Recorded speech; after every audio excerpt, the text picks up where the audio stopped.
مولانا رسول الہاشمی الکریم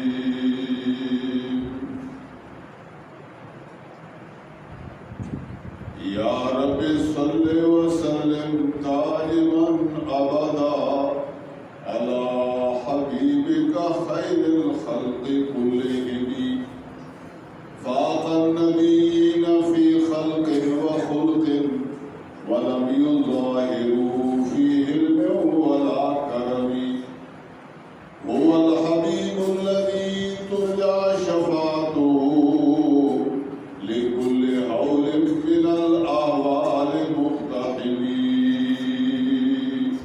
اللهم صل على محمد وعلى آل محمد كما صليت على إبراهيم وعلى آل إبراهيم إنك حميد مجيد اللهم بارك على محمد وعلى آل محمد كما باركت على إبراهيم وعلى آل إبراهيم إنك حميد مجيد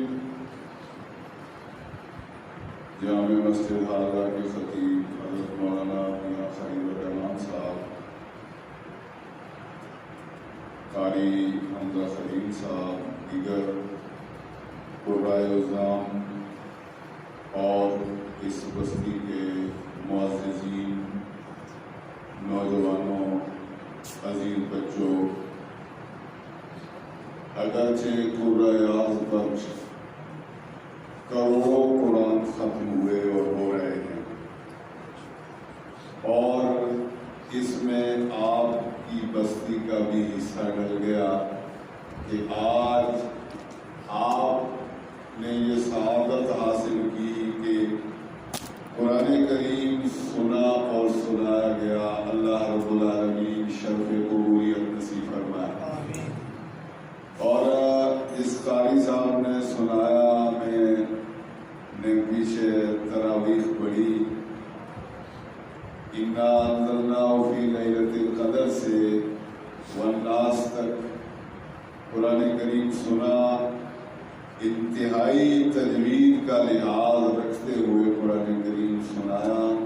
اور میں سوچ رہا تھا کہ قاری صاحب نجیب الطرفین ہیں، جس کے دادا بھی اور نانا بھی ایسے متقی متبحر عالم تھے جنہوں نے نصف صدی سے زیادہ اللہ کے نبی کے مسئلے سے وفا کی ہے۔ آخر اثر تو ضرور ہوتا ہے۔ عزیز دوستو، یہ قرآن کریم پڑھنا، سننا، سنانا، میری نظر ایک حدیث مبارکہ کی طرف گئی کہ یہ سننے سنانے کا عمل کتنا عظیم ہے کہ ایک باغ مدینہ کی سرزمین ہے، مسجد نبوی ہے، اور امام الانبیاء سید المرسلین راحت للعاشقین مراد المشتاقین جناب محمد رسول اللہ صلی اللہ علیہ وسلم ہیں۔ اور مدینہ کے مشہور قاری حضرت ابی ابن کعب سے فرماتے ہیں، ابی ابن کعب قریب آؤ، مجھے قرآن سناؤ، میرے اللہ نے مجھے حکم دیا ہے کہ ابی ابن کعب قرآن کی تلاوت کرے گا، آپ سنیں گے۔ حضرت ابی ابن کعب نے بھی پیارے نبی سے یہ سوال پوچھ لیا کہ یا رسول اللہ صلی اللہ علیہ وسلم، کیا میرے رب نے میرا نام لیا ہے؟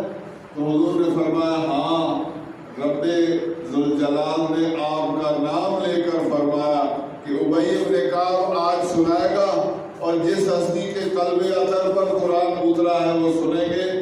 سنانے سے پہلے ابی ابن کعب کے آنکھوں سے آنسو جاری ہو گئے۔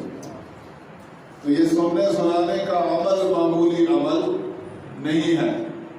عزیز دوستو، اصل بات کی طرف آتا ہوں کہ آپ سب سوچتے ہوں گے کہ قرآن عزیز،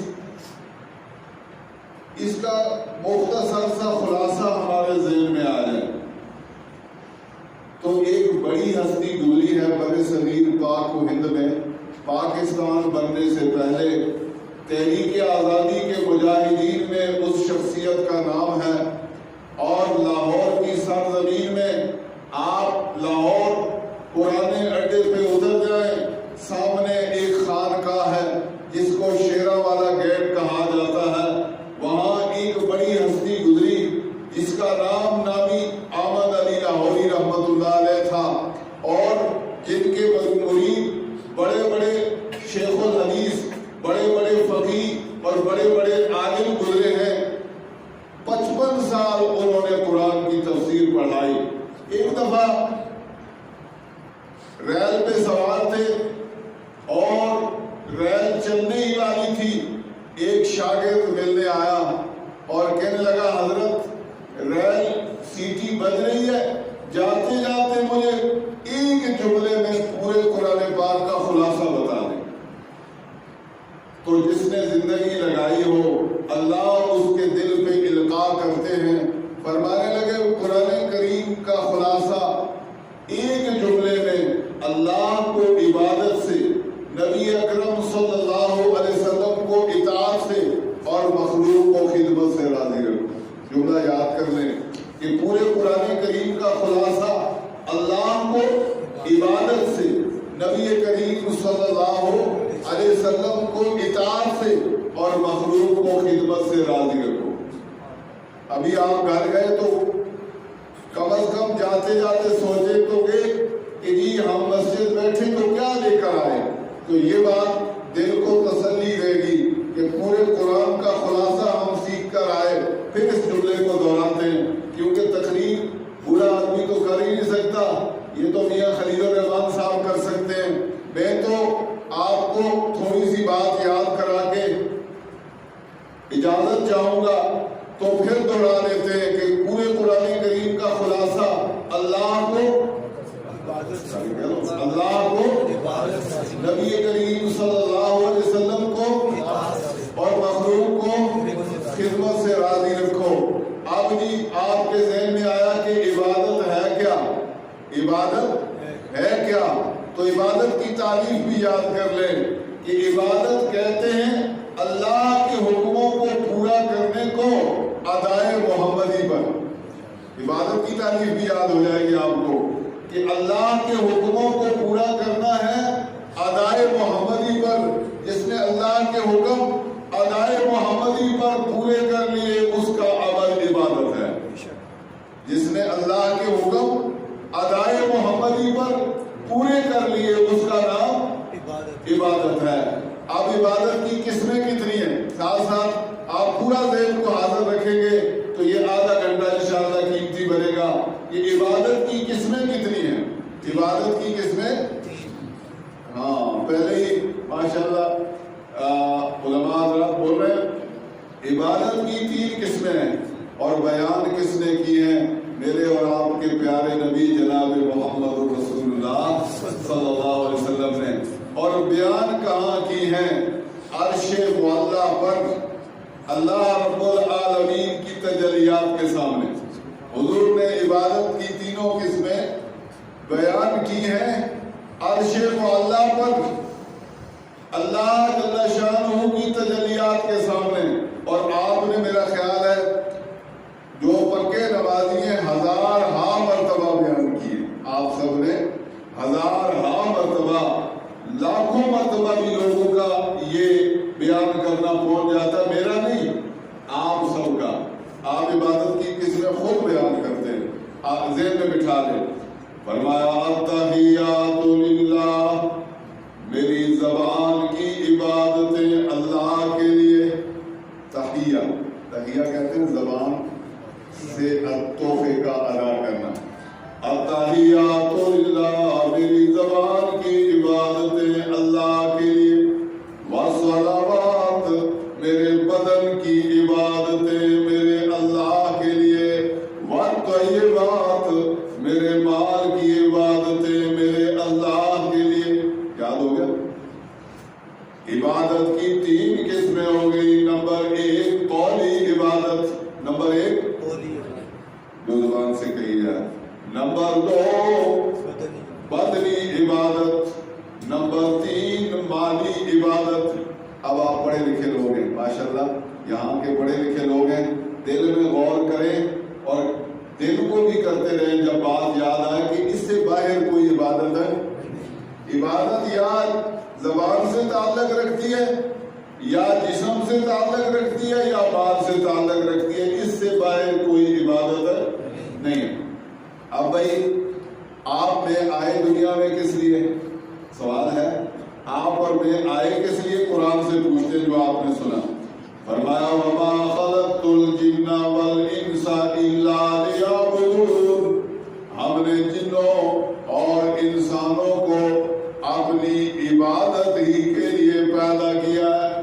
آپ کا منشور دنیا میں آنے کا، اللہ کہتے ہیں وَمَا خَلَقْتُ الْجِنَّ، دو بات دہراتا ہوں سنت سمجھتے ہوئے تاکہ آپ کو بات یاد ہو جائے۔ وَمَا خَلَقْتُ الْجِنَّ وَالْإِنسَ إِلَّا لِيَعْبُدُونِ، ہم نے جنوں اور انسانوں کو اپنی عبادت ہی کے لیے پیدا کیا۔ آپ کے دل میں سوال آیا، ہم تو دنیا کے کام نہیں کرتے ہیں، عبادت کے لیے یہ تو بڑا مشکل کام ہے، کون عبادت کرے گا؟ تو خدا کی شان، یہ کلمہ طیبہ جو آپ نے پڑھا ہے، یہ کلمہ طیبہ اس کی برکت سے مسلمان کی 24 گھنٹے کی زندگی عبادت ہے۔ دلیل کے ساتھ قرآن کریم کے 12 نمبر 13 میں آیت مبارکہ أَلَمْ تَرَ كَيْفَ ضَرَبَ اللَّهُ مَثَلًا كَلِمَةً طَيِّبَةً كَشَجَرَةٍ طَيِّبَةٍ أَصْلُهَا ثَابِتٌ وَفَرْعُهَا فِي السَّمَاءِ تُؤْتِي أُكُلَهَا كُلَّ حِينٍ بِإِذْنِ رَبِّهَا۔ ترجمہ، أَلَمْ تَرَ، کیا تجھے معلوم نہیں، تو دیکھتا نہیں، کیف ضرب اللہ مثلا، اللہ کیسے مثال بیان کرتے ہیں۔ بندے کی مثال ادھر ادھر کی بھی ہو سکتی ہے، رب کی مثال جامع مثال۔ کیف ضرب اللہ مثلا، اللہ کیسے مثال بیان کرتے ہیں۔ کلمۃ طیبۃ، کلمہ طیبہ کی اچھی بات، اور سب سے اچھی بات کون سی ہے؟ کلمہ، مزے کی بات ہے۔ 6 کلموں کے نام وہ نماز کی کتاب میں لکھے، پہلے کلمے کا نام کلمہ ہے اور بڑا ہے کلمہ ہے، دوسرا کلمہ ہے کلمہ تبجیل، کلمہ توحید، استغفار، بہرحال آگے نہیں جاتا۔ یہ کلمہ طیبہ کا نام اسی آیت سے لیا گیا، کلمۃ طیبۃ، کلمہ طیبہ۔ اللہ کہتے ہیں اس کی مثال کا شجرۃ طیبۃ، جیسے ایک پاک درخت ہو۔ اللہ کے حبیب نے خود فرمایا جیسے کھجور کا درخت کسی نے دیکھا ہو، صحرا میں ہوتا ہے، اس کی جڑیں اتنی گہری ہوتی ہیں کہ سالہ سال بارش نہ ہو، یہ درخت اپنے لیے زمین سے پانی اور خوراک لیتا ہے، اس لیے کہ اس کی جڑیں بہت گہری ہوتی ہیں۔ اللہ نے کلمہ طیبہ کی مثال دی، اصلھا ثابت، اس کی جڑیں بڑی گہری ہیں، بڑی لگتی کہاں ہے؟ یہ مسلمان کے دل کی زمین پر لگتی ہیں، مسلمان کے دل کی زمین پر کلمہ طیبہ اگر اس کی جڑیں بہت گہری ہوں گی، زندگی میں بھی یاد رہے گا، جس وقت روح نکلے گی اس وقت بھی یاد رہے گا۔ اور اللہ کے حبیب نے فرمایا کہ من قال لا الہ الا اللہ فی وقت الموت دخل الجنہ، جو یہ کلمہ طیبہ موت کے بعد پڑھ لے، گواہی دے لو کہ ضرور جنت میں داخل ہوگا۔ تو کلمہ طیبہ اس کی جڑیں کدھر لگتی ہیں؟ اللہ۔ وَفَرْعُهَا فِي السَّمَاءِ، بعض اور لوگ نہیں ہیں یار، بکھل کے لوگ، بس کوئی اٹھتا جا رہا ہے، کوئی آ رہا ہے۔ یہ کوئی بات یہ ہے کہ میں کہتا ہوں کچھ بات آپ کے دل میں بٹھا دوں، لیکن ذوق ہونا چاہیے۔ جس نے جانا ہے ابھی تشریف لے جائیں، ورنہ 10-20 منٹ بیٹھنے کی سائی کریں، ٹھیک ہے؟ یہ کبھی کوئی اٹھ رہا ہے، کوئی آ رہا ہے، تو اس سے پتہ چلا کہ وہ تماشے میں لوگ آتے جاتے ہیں، جو اللہ اور اللہ کے رسول کی مجلس ہوتی ہے اس میں اٹھنا جائز نہیں ہے۔ وَفَرْوَا فِي السَّمَاءِ، اس درخت کی شاخیں آسمان تک ہیں۔ اب کلمہ طیبہ پڑھا، شاخیں کون کون سی؟ نماز کی شاخ، روزے کی شاخ، حج کی شاخ، زکوٰۃ کی شاخ، اسی طرح مخلوق کی خدمت میں والدین کی خدمت کی شاخ، محلے داروں کے ساتھ حسن سلوک کی شاخ، تجارت میں باقی جتنے پیشے ہیں ان میں لوگوں کے ساتھ سچی نیت سے خدمت کی شاخ، یہ کلمہ طیبہ کی شاخ ہے۔ اللہ کہتے ہیں فروا فی السماء، اس کی شاخیں آسمان تک پہنچتی ہیں۔ اب جو بات بتانی ہے مسلمان کی 24 گھنٹے کی زندگی عبادت ہے، آگے آیت میں فرمایا توتی اکلہا کل حین باذن ربہا، یہ اپنا پھل 24 گھنٹے دیتا رہتا ہے، ہر وقت دیتا رہتا ہے، پیچھے اللہ کی طاقت ہے۔ باذن ربہا اذن تو جانتے نا، اللہ کے حکم سے کلمہ طیبہ ہر وقت اپنا پھل دیتا رہتا ہے۔ اب کلمہ طیبہ میں کبھی غور کیا ہے؟ یہ بیسک باتیں، بنیادی باتیں، بڑی لمبے فلسفے میں بیان نہیں کرتا۔ مجھے لگتا ہے کہ لوگوں کا بھی اتنا ہائی دماغ نہیں ہوتا کہ فلسفے یاد کریں گے، بیسک باتیں۔ کبھی آپ نے زندگی میں گنا ہے کہ کلمہ طیبہ میں حروف کتنے ہیں؟ جس نے گنے ہیں ہاتھ اوپر کریں، اور ہمارے کتنے رہتے ہیں؟ کلمہ طیبہ میں 24 حروف ہیں۔ کتنے؟ 24 گن لیتے ہیں۔ سب سے پہلے لا ہے تو لا میں 2 حرف ہیں، ایک لام، دوسرا کتنے ہو گئے؟ 2۔ الہ میں 3 حرف ہیں، الف لام اور ہا، کتنے ہو گئے؟ 5۔ اور الا اللہ، لفظ اللہ میں یہاں اللہ میں 3 ہے، الف لام اور الف، کتنے ہو گئے؟ 8۔ اور لفظ اللہ میں کتنے ہیں؟ کتنے ہو گئے؟ لا الہ الا اللہ میں آج کہیں گے کہ ہم تو مسجد سے سیکھ کر آئے ہیں کہ لا الہ الا اللہ میں کتنے حروف ہیں؟ 12۔ آگے ہے محمد الرسول اللہ، نبی کریم صلی اللہ علیہ وسلم کے اسم گرامی میں محمد میں کتنے حروف ہیں؟ رسول میں رے سین لام اور واو اور لام، کتنے ہو گئے؟ کتنے؟ 8۔ اور آگے پھر لفظ اللہ ہے، اس میں کتنے ہیں؟ 4۔ کتنے ہو گئے؟ اتنا کتنا تو آتا ہے 12 اور 12 اور دن رات کے گھنٹے کتنے ہیں؟ پتہ چل گیا کہ 24 گھنٹے کی زندگی مسلمان کی عبادت ہے۔ آپ کہیں گے کہ ہم دنیا کے کام بھی کرتے ہیں، ہمارے خطیب صاحب دکان کرتے ہیں، میں ڈرائیوری کرتا ہوں، میں فلاں کرتا ہوں۔ یاد رکھو مسلمان نیت کے ساتھ مثبت کام، ناچ گانا نہ ہو، سود کا کام نہ ہو، اور کوئی کبیرہ گناہ والا کام نہ ہو، غلط پیشہ نہ ہو، داڑھی مونڈنے والا کام نہ ہو، اور کوئی ایسا کام نہ ہو، تو مسلمان کا ہر مثبت کام عبادت ہے۔ مسلمان کی دکانداری بھی عبادت، مسلمان کی ڈرائیوری بھی عبادت، مسلمان کی کھیتی باڑی بھی عبادت، مسلمان کا مویشی سنبھالنا بھی عبادت۔ صرف اس میں ایک کام کرنا ہے جس کو نیت کہتے ہیں۔ کیا کام؟ مسئلہ بھی سن لیں، یہ روزہ عبادت ہے یا نہیں؟ نیت کی اس میں بھی ضرورت ہے۔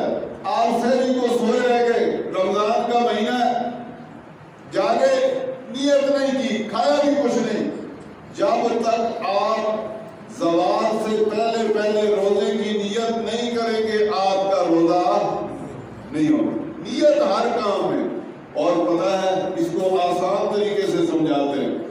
رسالت امام صلی اللہ علیہ وسلم مدینہ منورہ کی ایک گلی سے گزر رہے، صحابی نے مکان تعمیر کیا ہے، مکان میں روشندان ہے۔ اللہ کے حبیب نے امت کو سمجھانے کے لیے صحابی سے پوچھا، میرے صحابی مبارک ہو، تو نے مکان بنایا، یہ روشندان کیوں رکھا ہے؟ صحابی نے فرمایا یا رسول اللہ صلی اللہ علیہ وسلم ہوا کے لیے رکھا ہے، روشنی کے لیے رکھا ہے۔ اللہ کے حبیب نے فرمایا کاش تو نیت کر لیتا کہ مسجد نبوی سے آذان کی آواز آئے گی، جب تک یہ مکان رہتا تجھے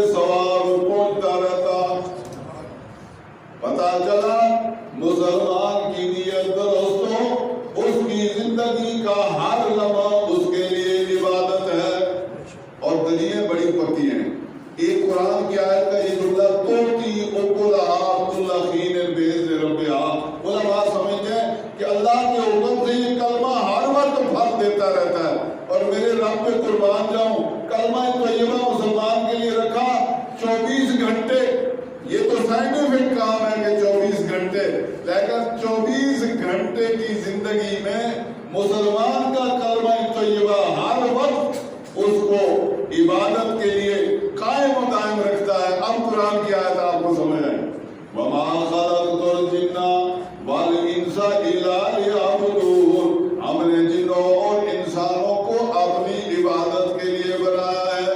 پتہ چلا عبادت ہے یا نہیں؟ اب بھائی دکاندار ہے، اس نے دکان ڈالتے نیت کی کہ میں اپنی بساط کے مطابق، اپنی طاقت کے مطابق ایک نمبر چیز لوگوں کو دوں گا، اس کا جائز منافع لوں گا۔ کتنے زمانے تک وہ یہ کام کرتا رہا اس نیت سے، اللہ نے اس کی دکان کو بھی عبادت بنا دیا۔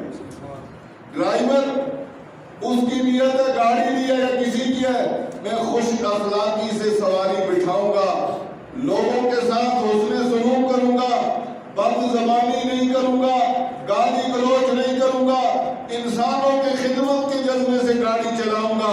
وہ کرایہ لے گا لیکن اس کا یہ سارا عمل کیا ہوگا؟ ایک زمیندار سبزی لگائے گا، محنت کرے گا، پہلے دن سے نیت ہے میں خدا کی مخلوق کو یہ خوراک مہیا کروں گا۔ اب اس نے دھوپ میں کام کیا، سبزی تیار کی، منڈی میں لے جا کر بیچی، اس کا یہ سارا عمل اگرچہ اس نے پیسہ کمایا لیکن سارا عمل کیا بنے گا؟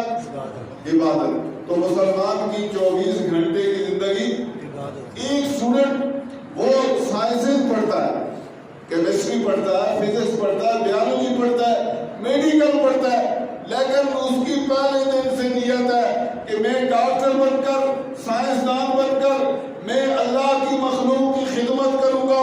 اس کا رات کو 12-1 بجے تک پڑھنا بھی کیا ہے؟ عبادت ہے۔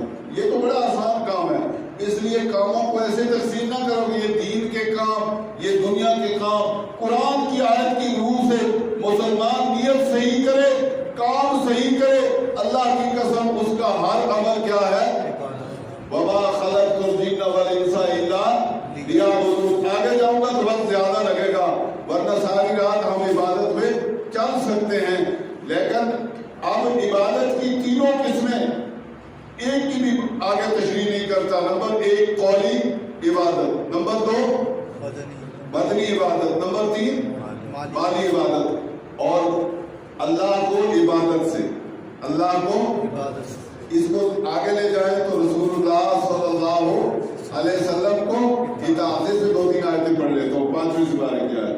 فرمایا من یطع الرسول فقد اطاع اللہ، جس نے حضور کی اطاعت کی گویا اس نے اللہ کی اطاعت کی، اس لیے کہ کسی نے اللہ کو نہیں دیکھا، ادائے محمدی کو دیکھ کر لوگوں نے عبادت کی ہے کہ اللہ کے نبی نے اللہ کی عبادت یوں کی ہے، میں بھی اللہ کے نبی کے حکم کو دیکھ کر یوں عبادت کرتا ہوں۔ یوں آج کل ایسا طبقہ بھی پیدا ہوا ہے کہ کہتے ہیں حدیث کی کوئی ضرورت ہے۔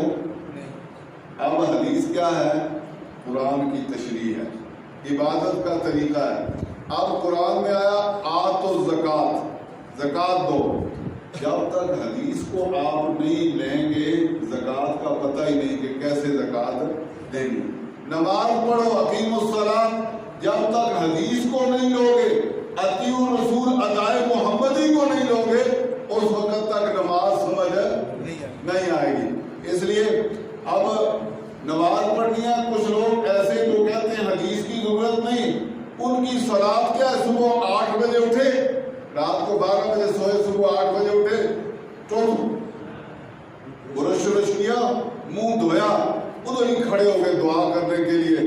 اور کیا کر رہے ہو؟ صلاۃ کر رہا ہوں، اس لیے کہ لغت میں لکھا ہے صلاۃ کے معنی دعا کے ہیں، بس میں صلاۃ کر رہا ہوں۔ جب تک ادائے محمدی نہیں ہوگی اس وقت تک عبادت ہے۔ اور ایک جگہ نہیں، دوسری جگہ آگے 20ویں سپارے سے آگے آیت آ رہی ہے، لَقَدْ كَانَ لَكُمْ فِي رَسُولِ اللَّهِ أُسْوَةٌ حَسَنَةٌ، تمہارے لیے اللہ کے رسول کی زندگی بہترین نمونہ ہے۔ آپ اب سمجھ لیں کہ عبادت کہتے ہیں احکام خداوند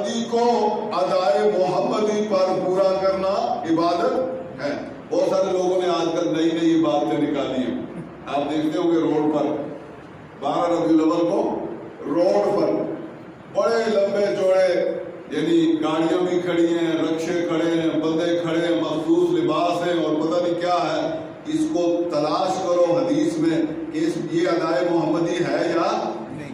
کوئی اختلافی بات نہیں کرتا، کسی میں تنقید بھی نہیں کرتا، لیکن ہر عمل کو دیکھو کہ اللہ کا حکم پورا کرتا ہوں میں ادائے محمدی پر۔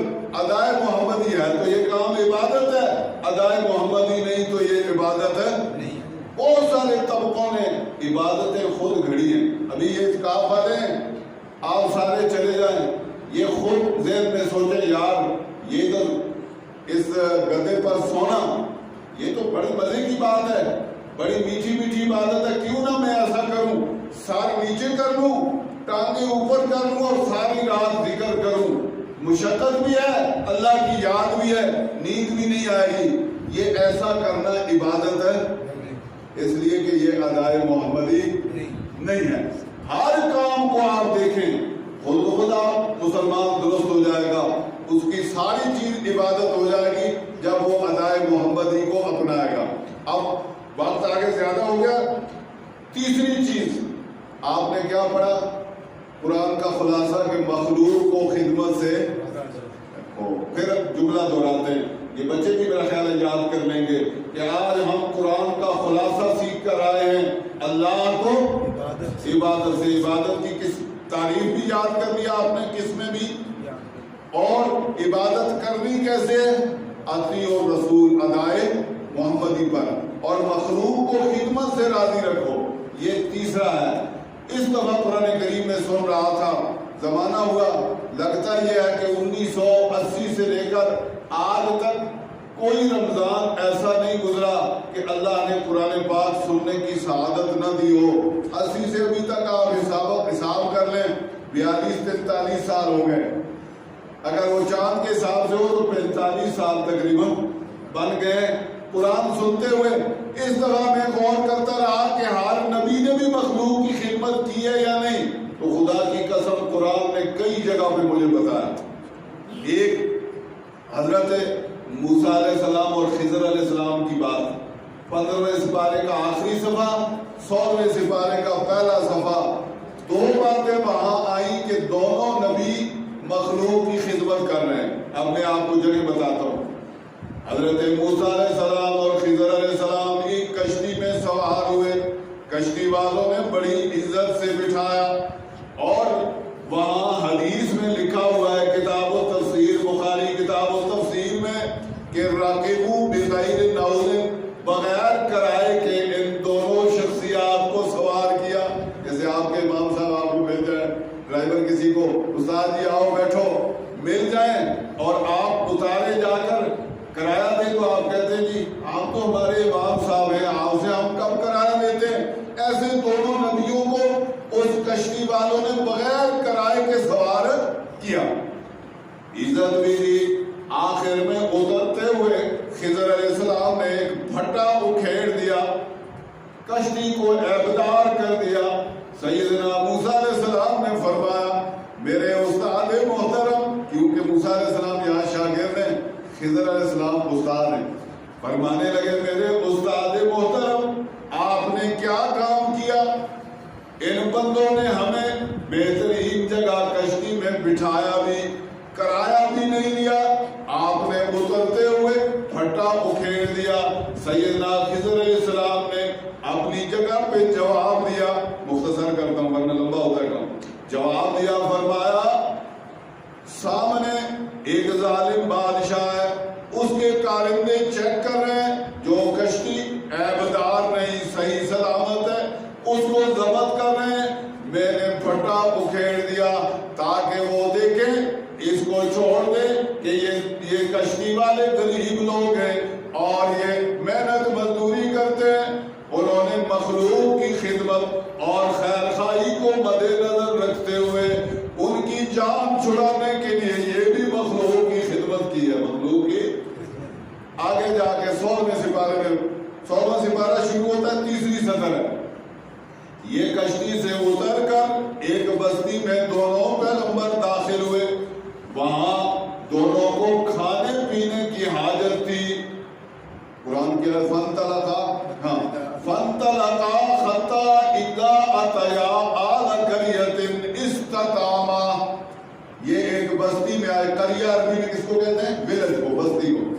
استطعما علماء سمجھتے ہیں کہ تسنیہ کا ورب ہے دو کے لیے، کہ دونوں نے کھانا مانگا۔ استطعما کھانا، اس سے پتہ چلا کہ نبی بھی کھانا کھاتے ہیں۔ ادھر بڑا مشہور ہے پرانے زمانے میں، اب تو آپ بڑے سیانے ہو گئے، اور جی فلاں بابا جی کھاتا ہی پیتا، اور پتہ ہے نبی بھی قرآن 16واں سپارہ 3 سطر کہ نبیوں کو بھی بھوک لگی، لوگوں کو کہا کھانا کھلاؤ۔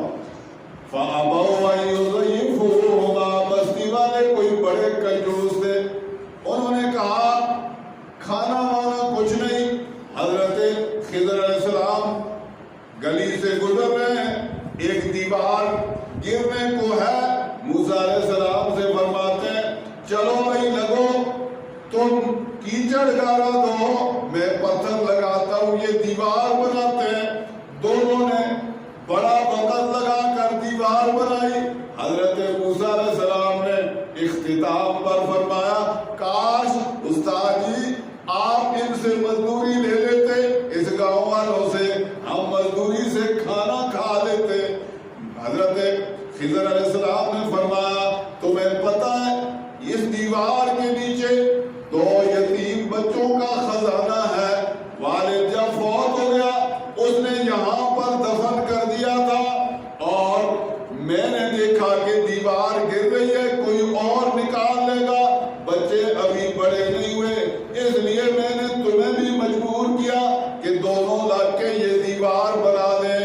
یہ ان بچوں کی خدمت کون کر رہے ہیں؟ 2 پیغمبر خدمت کر رہے ہیں۔ پتا چلا کہ قرآن کا خلاصہ تیسرا اس کا جز، تیسرا چیپٹر، تیسرا باب یہ ہے کہ مخلوق کی خدمت، مخلوق کو خدمت سے راضی رکھو۔ تو پتا چلا نا۔ اب آپ کے دل میں ایک شک پیدا ہو گیا ہوگا، وہ خارجی بات ہے اس کو بھی کر لیتے ہیں، کہ خضر علیہ السلام کو کیسے پتا چلا کہ سامنے بادشاہ ہے؟ خضر علیہ السلام کو کیسے پتا چلا کہ ادھر خزانہ دفن کیا ہوا ہے؟ پھر تو وہ غیب جانتے ہیں۔ تو نیچے خضر علیہ السلام تردید کرتے ہیں اسی جگہ، فرمایا وَمَا فَعَلْتُ عَنْ أَمْرِي، میں نے اپنے حکم سے یہ کام نہیں کیے، بلکہ میرے اللہ کی وحی مجھ پر نازل ہوئی، میرے رب نے مجھے بتایا، اور نبی اپنی طرف سے کوئی بات نہیں کرتا، اللہ رب العالمین اس کو وحی کے ذریعے بتاتے ہیں تو وہ کام کرتا ہے۔ وحی کے ذریعے کوئی بات بتائی جائے تو وہ غیب ہوتی، کیونکہ وہی سبب ہے، سبب کے ذریعے بات بتانا وہ غیب ہے۔ غیب صرف کون جانتا ہے؟ اللہ۔ آپ نے 20ویں سپارے کے ادھر، ہاں قُلْ لَا يَعْلَمُ مَنْ فِي السَّمَاوَاتِ وَالْأَرْضِ الْغَيْبَ إِلَّا اللَّهُ، میرے نبی فرمان ہے زمین و آسمان کا غیب سوائے اللہ کے کوئی نہیں جانتا۔ تو پتہ چلا مخلوق کی خدمت انبیاء کرتے۔ 2 مثالیں اور چھوٹی چھوٹی۔ حضرت موسیٰ علیہ السلام سورہ قصص میں ہے 19ویں سپارے میں، سورہ قصص میں 20ویں سپارے میں، موسیٰ علیہ السلام مصر سے چلے گئے مدین، ادھر گئے تو ایک کنویں پہ بڑا رش ہے، اور جو مرد ہیں مضبوط لوگ ہیں وہ اپنے مویشیوں کو بھی پانی پلا رہے ہیں، خود بھی پی رہے ہیں۔ 2 بچیاں کنارے پہ اپنے مویشیوں کو روکے ہوئے ہیں۔ موسیٰ علیہ السلام ادھر بیٹھ کر دیکھتے رہے کہ یہ لوگ پانی پی پلا رہے ہیں، ان غریبوں کو کوئی پوچھتا نہیں۔ فرمانے لگے قریب جا کر بچیوں تم آگے کیوں نہیں آتی؟ وہ کہتی ہیں جب یہ سارے پی پلا کے چلے جاتے ہیں تو پھر ہم پانی نکال کر اپنے مویشیوں کو پلاتی ہیں، ہمارا کوئی بھائی نہیں، ہم 2 ہی بہنیں، وَأَبُونَا شَيْخٌ کبیر، ہمارے باپ تو ضعیف بوڑھے ہیں، اس لیے وہ آ نہیں سکتے تو ہم یہ معیشت کا کام کرتی ہیں۔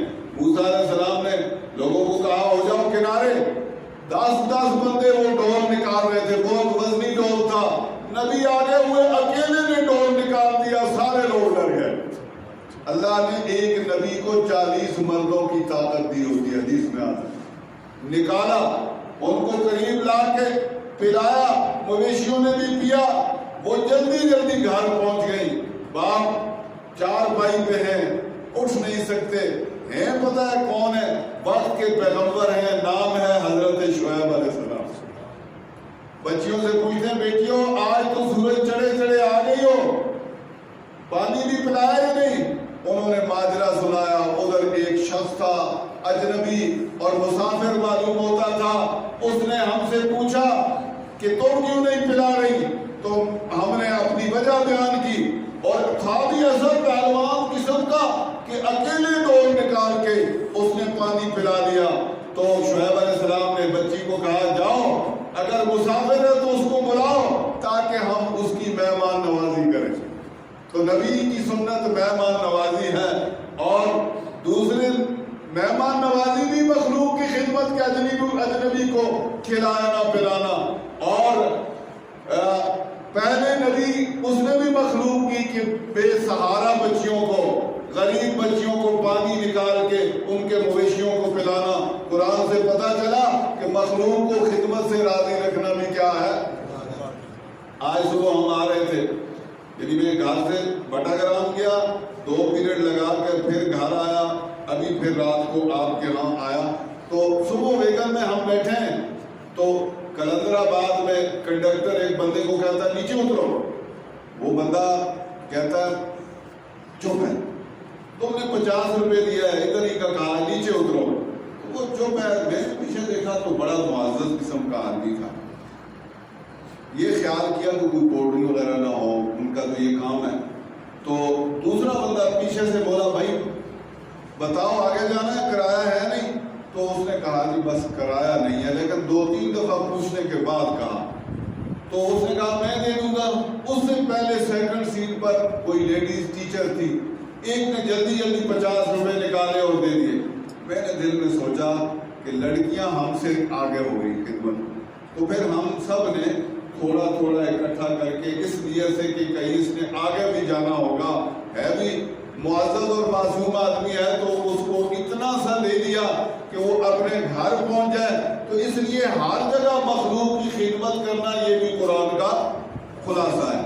اگلی آخری بات حدیث سے صحیح بخاری سے کہ ایک عورت ہے گانے بجانے کا کام کرتی تھی، لیکن ایک دن اللہ اس کو بھی بخشنے پہ آ گئے، ایک کنویں پہ آئی، یہ حضور بیان فرماتے ہیں حدیث میں، کوئی اور باہر کی بات ہے، اللہ کے نبی بیان فرماتے ہیں دیکھتی کیا ہے، کنویں پہ ایک کتے کا بچہ کیچڑ چاٹ رہا ہے، دل میں خیال آیا کہ اس کو پیاس لگی ہے، دیکھا ڈول بھی نہیں، تو لگی اپنے دوپٹے کو چیرا، اپنے جوتے سے باندھا اور کنویں میں ڈالا، پھر بھی وہ نہیں پہنچا، تو اپنے جو بال تھے وہ بھی لمبے تھے ہاتھوں سے، ان سے دوپٹہ باندھا اور نیچے کر کے پانی نکالا، کتے کو پلایا۔ دنیا کا کوئی بندہ نہیں دیکھ رہا تھا کہ کوئی ریاکاری ہوتی، کتے کو پلایا، یہ ماذ اللہ کے خوف سے کام کیا۔ حضور نے حدیث میں فرمایا کہ اللہ نے اس بدکارہ عورت کی بخشش فرمائی، اور آپ کو اللہ خانہ کعبہ لے جائے، آپ کے استاد جی تو گئے ہوئے ہیں کئی مرتبہ، یہ پیسوں سے آدمی نہیں جاتا، جذبے سے جاتا ہے، پیسوں سے نہیں جاتا، جذبے سے جاتا ہے۔ تو کعبہ کے غلاف پہ آیتیں لکھی ہوئی ہیں، آیتیں پڑھ کر ترجمہ نیچے نہیں لکھا ہوا، یقین جانے آیتیں پڑھ کے آدمی کا دل پانی پانی ہو جاتا ہے، اور کوئی دل والا ہو تو اس کی آنکھوں سے آنسو جاری ہو جاتے ہیں۔ اب ایک 2 آیتیں آپ کو سنا دیتا ہوں۔ قُلْ يَا عِبَادِيَ الَّذِينَ أَسْرَفُوا عَلَىٰ أَنفُسِهِمْ لَا تَقْنَطُوا مِن رَحْمَتِ اللَّهِ۔ قُلْ، قرآن میں قُلْ جہاں آتا ہے اللہ اپنے نبی کو فرماتے ہیں آپ فرما دیں، یعنی اللہ کا حکم، یا عبادی الذین اسرفوا علی انفسہم، اے میرے بندو تم نے اپنی جانوں پر اگر زیادتی کی ہو، یعنی گناہوں میں مبتلا گئے ہو، لا تقنطوا من رحمت اللہ، اللہ کی رحمت سے کبھی نا امید نہ ہونا، ان اللہ یغفر الذنوب جميعا،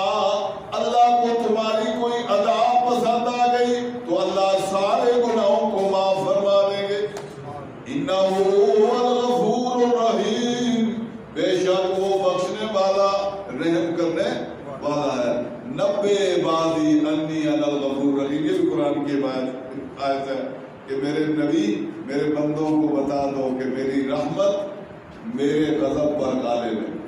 نبے عبادی انی انا الغفور الرحیم. اللہ اکبر. ایسی بہت ساری آیتیں غلاف کعبہ پہ لکھی ہوئی ہیں. اور عزیز دوستو پوری بات کا خلاصہ کیا ہوا؟ آپ نے بھی دن کو کام کرنا ہے, ہم نے بھی دن کی بات کو بھی ہم اپنے فرض کو فرض سمجھتے ہیں اور مخلوق کو بھی کہتے ہیں اپنا فرض صحیح طور پر ادا کرو, کیونکہ 24 گھنٹے کی زندگی کیا ہے؟ عبادت ہے. اس لحاظ سے اگر آج اس وقت آپ جا کے گھر صبح سحری کھائیں گے آ کر جماعت سے آپ نے فجر کی نماز پڑھی تو ساری رات کیا ہوگی؟ عبادت میں لکھی جائے. حضرت عمر رضی اللہ عنہ نے یہی فرمایا ایک دوست کو کہ عشاء کی نماز تو جماعت سے پڑھ کے جائے یا میٹھی نیند سو, صبح کی آ کر جماعت سے پڑھ, اللہ تیری ساری رات کو عبادت میں لکھ دے. تو اس لیے آسان کام ہے, صرف بندہ پٹڑی پہ چڑھ جائے, صرف بندہ پٹڑی پہ چڑھ جائے. تو اب پتہ ہے کیا ہوگا؟ آپ لوگ آئندہ انشاءاللہ ہر اچھے کام کے لیے نیت کریں گے یا نہیں؟ ہر اچھے کام. گھر والی کو حلال کا لقمہ کما کے لا کے کھلانا, ایک لقمہ گھر والی کھائے گی, ایک لقمہ بچہ کھائے گا, 10 نیکیاں اللہ آپ کو نصیب فرمائے گا. کتنا آپ کھلاتے ہیں, بچوں کی کتنی فیسیں دیتے ہیں, لیکن بچوں کی نیت بھی درست کرو. بچہ تمہیں میں اس کام پہ لگا رہا ہوں, تم نے آگے جا کے اللہ کی مخلوق کی خدمت کرنی ہے. آج پاکستان کھوکھلا کیوں ہو گیا؟ جو حالات ہیں پاکستان کے, مجھے لگتا ہے 25 سال اور پورے نہیں کرے گا. بلوچستان کہیں اور جا رہا ہے, پنجاب کہیں اور جا رہا ہے, سندھ کہیں اور جا رہا ہے, ہمارا صوبہ کہیں اور جا رہا ہے. گالم گلوچ کی انتہا ہے. جن لوگوں کو سنجیدہ ہونا چاہیے وہ بالکل سنجیدہ نہیں ہے. تو ایسے ملک نہیں چلتے. یہ مجھے لگتا ہے کہ 75 ہو گئے, 25 اور نہیں چلیں گے. یہ قوم کا حال ہوا. اور آپ لوگ کہتے ہیں ہم بڑے باشعور ہو گئے. باشعور وغیرہ کوئی نہیں ہوئے, بالکل بیڑا غرق ہو چکا ہے. اور جس طرف ہم بغیر سوچے سمجھے جا رہے ہیں یہ کوئی اس طرح کی بات نہیں ہے. بلکہ آپ سارے, بہت سارے لوگ آپ میں ماشاءاللہ صاحب وسعت ہیں. اگر کوئی بندہ بانڈی میں رہتا ہو کسی کی اور اس نے قرضہ لیا ہوا ہو 1 کروڑ روپیہ بانڈی والے نے, تو مالک کی مرضی کے بغیر کوئی کام کرے گا؟ وہ آپ مالک جائے جس نے کروڑ قرضہ بھی لیا ہے, اس کی بانڈی میں بھی رہتا ہے, اور وہ جائے اور کسی کام کا کہے تو یہ کہے جی میں تو آزاد ہوں, تیرا غلام نہیں ہوں, میں تمہارا کام نہیں کرتا, تو پھر کیا ہوگا؟ وہ نکالے گا نہیں, اس کا کچومر نکالے گا. کروڑ روپیہ تو میرا کھا گئے ہو. ہمارے ملک کا یہی حال ہے. پہلوں نے اگر 20 ارب ڈالر قرضہ لیا, اوپر 30 اور لے لیا, 50 ارب بندہ لے کر بدماشی کرے تو اس کو کون چھوڑتا ہے؟ بدماشی وہ بندہ کر سکتا ہے جو قرض سے پاک ہو. یہ ویسے ہمارے کھوکھلے نعرے, آج ایک گاڑی کے پیچھے میں نے پڑھا ہے کہ ہم غلام قوم نہیں ہیں. آپ غلام قوم ہیں اس لیے کہ آپ نے کبھی آزادی کا سوچا ہی نہیں ہے. اور یہ جھوٹے نعرے ہیں جو لوگ آپ کو مداری کے طور پر بتا رہے ہیں, ان میں کوئی حقیقت نہیں ہے. اس لحاظ سے کچھ دعائیں کرو, اللہ سے دعائیں کرو, اللہ ہمارے وطن کو استحکام نصیب کرے, اللہ اس کو اسلام کا قلعہ بنائے. کیونکہ 10 لاکھ بندے ہم نے مروائے ہیں. تحریک آزادی میں کتنے لوگ مرے؟ 10 لاکھ, تھوڑے لوگ نہیں مرے. آپ ہسٹری پڑھیں, اور کتنے لوگ بے گھر ہوئے اس جذبے کے ساتھ کہ ہم ایک نئے ملک میں جا رہے ہیں, نئے پاکستان میں, جہاں عدل کا بول بالا ہوگا, اسلام کا بول بالا ہوگا. اربوں کی جائیدادیں چھوڑ کے آئے ہیں, اور آج تک ہم نے ان کو تسلیم, ان کے نام رکھے ہیں ہم نے. اس لحاظ سے تھوڑا سا قوم کو ہوش کے ناخن لینے ہوں گے اور دعائیں کرنی ہوگی کہ یا اللہ ہمارے ملک کو ان فتنوں سے محفوظ فرما. یہ جو ہمارے یہاں سنجیدگی, پارلیمنٹ میں تو بڑے سلجھے ہوئے لوگ ہونے چاہیے. وہاں جو کچھ ہوتا ہے خدا کی قسم آپ کے محلوں اور شہروں میں ایسا کچھ نہیں ہوتا. اتنے زیادہ وہ اخلاق سے گرے ہوئے لوگ ہیں. تو اس لیے ہم نے اپنے دم کی کوشش کرنی ہے, دعائیں کرنی ہے. وقت آئے تو کردار کردار ادا کرنا ہے. میں آپ کو یہ نہیں کہتا کہ آپ کلاشنکوفیں اٹھا لیں، لیکن وقت آئے تو ایسا نہ ہو کہ ناداں گر گئے سجدے میں جب وقت قیام آیا.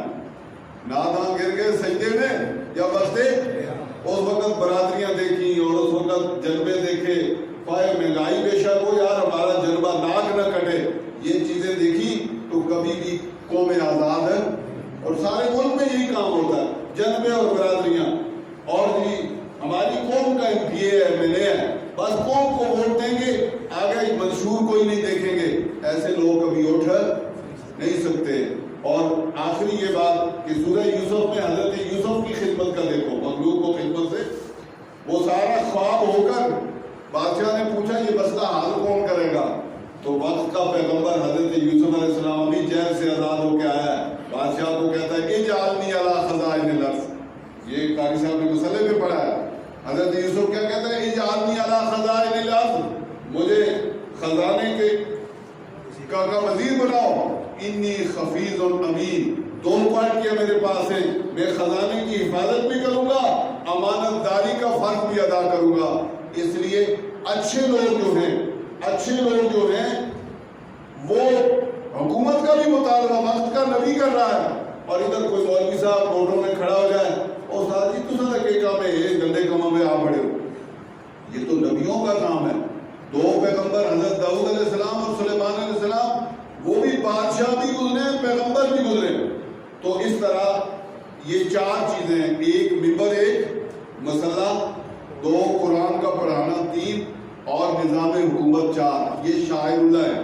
ممبر شاعر اللہ میں سے ہے، مسئلہ اور قرآن کی تعلیم شاعر اللہ میں سے ہے، اور نظام حکومت شاعر اللہ میں سے ہے.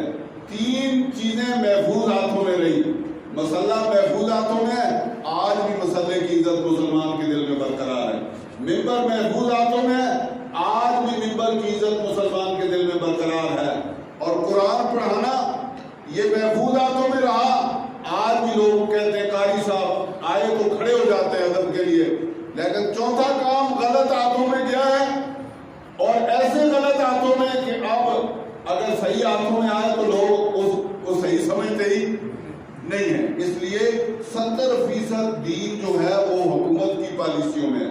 کتنے فیصد؟ اور 30% انفرادی ہے. سود حکومت کھائے گی تو آپ کھائیں گے یا نہیں؟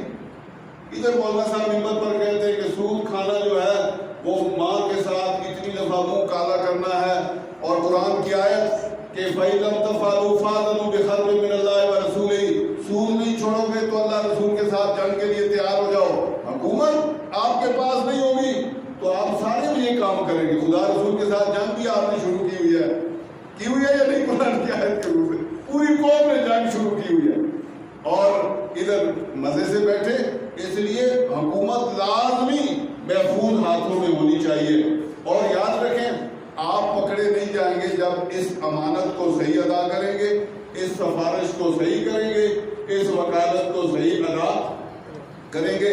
آپ والا وہ صحیح بندہ جیتا نہیں، لیکن قبر میں آپ سے پوچھ نہیں ہوگی. لیکن غلط بندے، غلط منشور والے، سیکولر لوگ آپ نے منتخب کیے، کل آپ سے پوچھ ہوگی. تو یہ قرآن کا سارا خلاصہ تھا. اگر قوم ان چیزوں پہ آ گئی، اللہ کو بھول گئے، اللہ کو، نبی کریم صلی اللہ علیہ وسلم کو اور مخلوق کو خدمت سے راضی رکھو. اللہ ہم سب کو سمجھ